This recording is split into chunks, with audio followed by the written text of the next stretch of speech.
আজকের পর্বটিতে আমরা দেখব যে ভারত পাকিস্তানের যুদ্ধ চলছে, আর এই পর্বটির মাধ্যমে আমি 150 কোটি ভারতবাসীর পক্ষ থেকে দেশের প্রধানমন্ত্রী ও দেশের সৈন্যদের আমি ধন্যবাদ জানাবো, যারা আমাদের ভারতবর্ষের মধ্যে ঢুকে 26 জন থেকে 27 জন নিরীহ মানুষদেরকে মেরে দিয়েছে তাদের বদলা নেওয়ার জন্য। আমি ওয়েলকাম জানাবো এই সিঁদুর অভিযানটাকে। এই সিঁদুর অভিযানের মাধ্যমে, সিঁদুর অ্যাটাকের মাধ্যমে তাদের কিছুটা হলেও বদলা নেওয়া গেছে। তার জন্য বিশেষ করে ভারতীয় সৈন্য ও ভারতীয় প্রধানমন্ত্রীকে আমি থ্যাংক ইউ জানাবো। প্রিয় দর্শকেরা, তোমরা দেখবে আজকাল প্রতিটা ফেসবুক সোশ্যাল মিডিয়াতে পাকিস্তান অপেক্ষা বাংলাদেশিরা অনেক রকম পোস্ট করছে। এই প্রতিবেদনের মাধ্যমে আমি তোমাদের কাছে একটি বার্তা পৌঁছে দিতে চাই যে এই বাংলাদেশি সমস্ত পোস্টে আপনার রিয়াকশনটা দিবেন না, কারণ এই আমাদের রিয়াকশনের জন্যই এদের কিন্তু সংসার চলছে।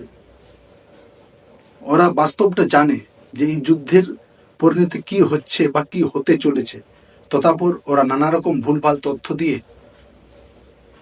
সোশ্যাল মিডিয়া, সামাজিক মাধ্যমে পোস্ট করছে।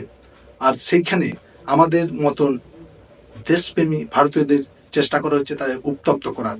উত্তপ্তের বসে এসে আমরা বিভিন্ন রকম রিয়াকশন দিচ্ছি, আর এই রিয়াকশন তাদের ভিউ বাড়াচ্ছে, তাদের মোটা রকম ইনকাম হচ্ছে।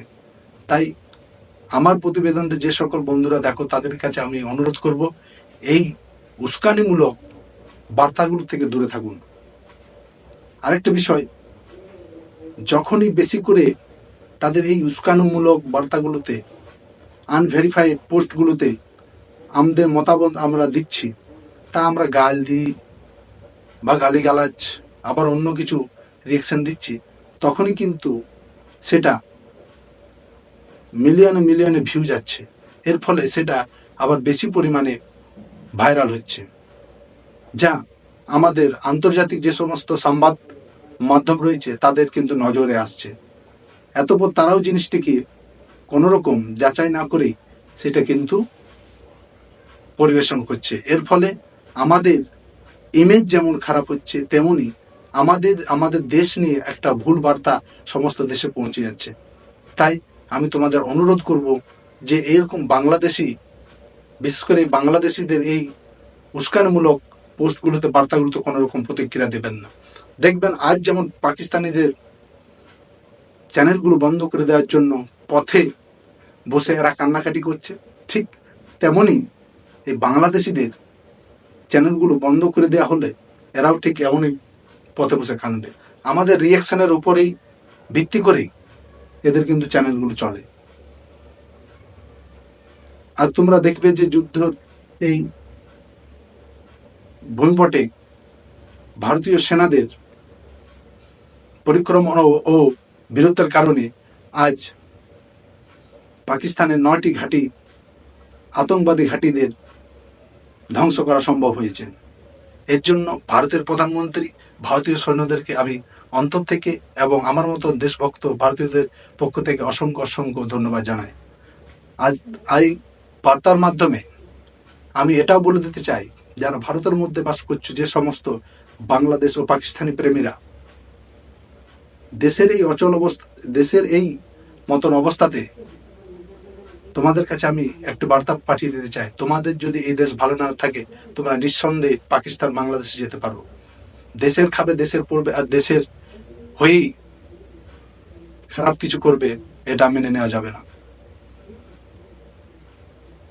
আজ পাকিস্তানে বিভিন্ন বার্তায় দিচ্ছে যে তাদের নাকি নিরীহদের মানুষদের ভারতীয় সৈন্যরা মেরেছে। নিরীহ তাদের আতঙ্কবাদীরা এসে আমাদের ভারতবর্ষে যেটা করে গেছে সেগুলো, তারা নিরীহ নয়? তারা হারায়নি শিশুদের, তারা হারায়নি কোনো ছেলে, হারায়নি তার পিতাকে? এরকম অনেক নিরীহ মানুষই মারা গিয়েছে। তাই আজ এই ভারতের রুদ্ররূপ।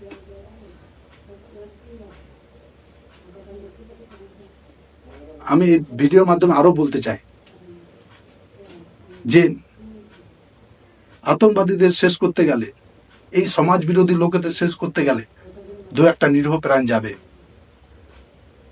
ভারত সরকার, ভারতীয় সৈন্যরা, আপনারা এগিয়ে চলুন, আমরা সমস্ত ভারতবাসী আপনাদের পাশে আছি।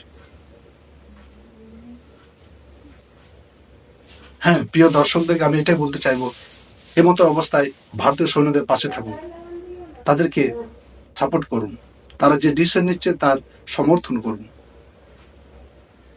আজ আমরা নিশ্চিন্তে ঘুমোতে পারছি কেবলমাত্র তাদের রাজ্যকে পাহারা দেওয়ার জন্যই। এ কথাটা আমরা কিন্তু মনে রাখতে হবে। আমরা বাড়ি থেকেই বসে কিন্তু এই যুদ্ধে যোগদান করতে পারবো। কি মাধ্যমে? না, এই সকল ভুয়া পোস্টগুলোর থেকে এড়িয়ে যেয়ে কোন রকম প্রতিক্রিয়া দিবেন না এইসব ভুয়া পোস্টে। সাংবাদিকদের, আমাদের ভারতীয় সাংবাদিকদের পোস্টগুলো বেশি করে প্রচার করার চেষ্টা করুন, যাতে করে এগুলো আন্তর্জাতিক মিডিয়ায় কাভারেজ পায়। এই জিনিসগুলো কিন্তু আমরা বাড়িতে বসে করতে পারি এবং সরকারি নির্দেশ মেনে সমস্ত কিছু নিয়ম মেনে চলুন। পাকিস্তান, এই বাংলাদেশের তো সময় আসছে, পাকিস্তান একটা নিপটে নি, তারপরে বাংলাদেশ। ভারত সরকারের কাছে অনুরোধ করবো, এই বাংলাদেশকে উচিত শিক্ষা দেওয়া দরকার, সময় এসে গেছে।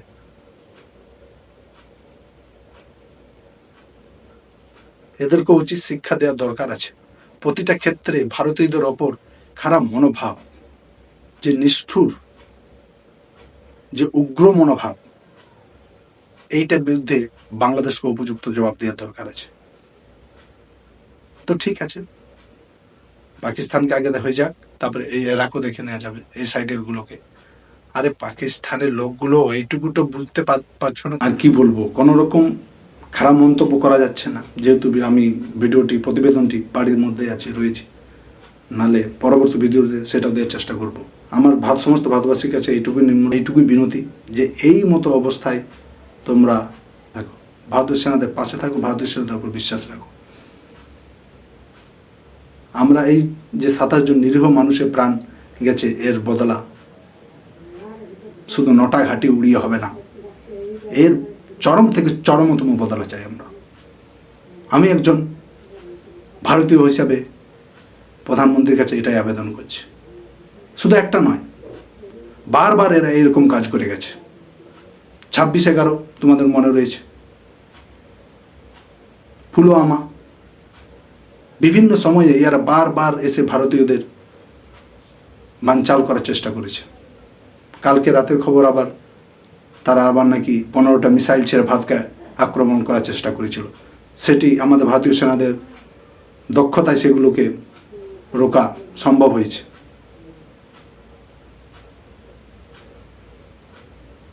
এদের যা ইচ্ছা তাই করে যাচ্ছে, এটা সহ্য করা যাবে না। এদেরকে যোগ্য জবাব দিতে হবে। আমি তো বলবো যে সমস্ত ভারতবাসী গিয়ে এক এক থাপ্পড় করে লাগিয়ে দিলে এরা শেষ হয়ে যায়। এবারে সমস্ত ভারতবাসী এটা ঠিক করবে যে এক একটা করে ওষুধ খেয়ে তার জ্বর সারাবে, না একবারই একটু বেশি হাইড্রোজ খেয়ে এই সমস্ত পাকিস্তানকে গিয়ে মানচিত্র থেকে মুছে দেবে। এটা ঠিক করবে সমস্ত ভারতবাসী। আবার ওই ভিডিওর মাধ্যমে বলতে চাইবো, এই যে সমস্ত বাংলাদেশি যারা গুজব ছড়াচ্ছে বিভিন্ন সোশ্যাল মিডিয়ায়, সামাজিক মাধ্যমে, এগুলোতে কোনো রকম প্রতিক্রিয়া দেবেন না। তাহলে দেখবে আপনা আপনি এদের দোকান বন্ধ হয়ে আসছে। কারণ এই প্রতিক্রিয়ার মাধ্যমেই তাদের এই সংসার জীবনই চলছে। এই প্রতিক্রিয়ার মাধ্যমেই সেটা ভাইরাল হচ্ছে, ভাইরাল হওয়ার পর সেটা আন্তর্জাতিক ইস্যু বানিয়ে যাচ্ছে। তাই এই সমস্ত ভাওতাগুলো প্রতিক্রিয়া দেবেন না। এবার এদের এমন চক্রান্ত হয়ে গেছে, বিভিন্ন রকম ভারতীয় গ্রুপের মধ্যে সেই এরা জিনিসগুলো প্রতিক্রিয়া দিচ্ছে। এগুলোর থেকে বিরত থাকবেন, এদেরকে এড়িয়ে চলুন। আরে বাংলাদেশি কি, এর আগে তো এইভাবে শেষ করে দেওয়া যায়। সঠিক সময় এলে এরাকে এইভাবে শেষ করে দেওয়া যায়। তাই আমার প্রিয় দর্শকরা বলবো, এদেরকে কোনো রকম প্রতিক্রিয়া দেবেন না। দেখবেন এদের দোকানগুলো সব আপনা আপনি বন্ধ হয়ে যাচ্ছে। আর যেতে ভিডিওটা শেষ করার আগে আরেকটি অনুরোধ আমি রেখে যাচ্ছি, যে দেশের 27 জনের বদলে ভারতীয় সৈন্য, ভারতীয় প্রধানমন্ত্রী যে পদক্ষেপ নিয়েছে, 9টি জঙ্গি ঘাঁটি উড়িয়ে দিয়েছে পাকিস্তানের বিভিন্ন এলাকার, সেটাকে আমরা কুর্নিশ জানাই। ও যারা এ সকল করতে গিয়ে যে সমস্ত সৈন্যরা তাদের প্রাণ দিয়েছে তাদেরকে আমরা আমার তরফ থেকে আর সমস্ত ভারতবাসীর তরফ থেকে বিনম্র শ্রদ্ধা জানাচ্ছি। আর এটা হতে দেওয়া যায় না। একবার নয়, বারবার এই আতঙ্কবাদীরা ভারতের উপর আক্রমণ চালিয়েছে। তাই এই অবস্থায় ভারতীয় সৈন্যদের উপর বিশ্বাস রাখুন, ভারত সৈন্যদের পাশে থাকুন, এই জানিয়ে আমি ভিডিওটা শেষ করব। আর এই ভিডিওটাকে যত পারে শেয়ার করে দিও। সমস্ত বাংলাদেশিদের দোকান আমাকে বন্ধ করতেই হবে বন্ধু। প্রিয় দর্শকরা, এটা এক বিরাট ষড়যন্ত্র চলছে ভারতের উপর আন্তর্জাতিক চাপ সৃষ্টি করার জন্য। এটা আমাকে বুঝতে হবে, সময় এসে গেছে। পাকিস্তান হয়ে যাক, তারপরে বাংলাদেশ, দুটোকেই একসঙ্গে নেব। জয় হিন্দ, জয় ভারত, ভারত মাতা কে জয়।